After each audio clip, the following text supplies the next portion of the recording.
आगामी नवरात्र उत्सव 2024 निमित्त सार्वजनिक नवरात्री मंडळाचे अध्यक्ष, पदाधिकारी आणि गाव पोलीस पाटील यांची बैठक खालापूर पोलीस ठाण्यात आयोजित करण्यात आली होती। या बैठकीला वरिष्ठ पोलीस निरीक्षक सचिन पवार यांनी उपस्थित मंडळ पदाधिकारी यांना नवरात्र उत्सव साजरा करण्याविषयी मार्गदर्शन केले।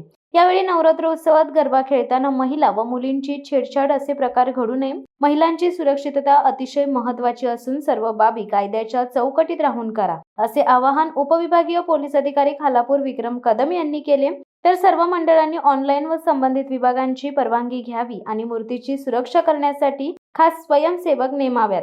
मूर्ती व मंडप परिसरात सीसीटीव्ही कॅमेरे बसवण्यात यावे, कायदेशीर विद्युत पुरवठा घ्यावा आणि त्याची सुरक्षितता तपासून पाहणे, जाती धर्मात तेढ निर्माण होईल असे बॅनर, देखावे किंवा चित्रफित निर्माण करू नये, गरबा खेळताना बिभत्स व आक्षेपार्ह गाणी लावू नये, गरबा खेळताना मुली महिला यांचा विनयभंग होणार नाही याची दक्षता घ्यावी, डीजे अथवा डॉल्बी वापरू नये, ध्वनिक्षेपण परवानगी घ्यावी, दिलेल्या वेळेचे पालन करावे, आवाज नियंत्रणात ठेवावे, मिरवणूक व विसर्जनावेळी योग्य ती उपाययोजना करण्यात यावी।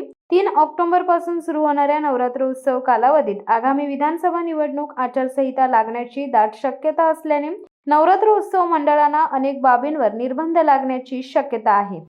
शिवसत्ता टाइम्ससाठी अर्जुन कदम, चौक। दे धडक बेधडक वृत्त देणाऱ्या आपल्या शिवसत्ता टाइम्स न्यूज चॅनलला लाल बटन दाबून सबस्क्राईब करा आणि बेल आयकॉनला क्लिक करायला विसरू नका।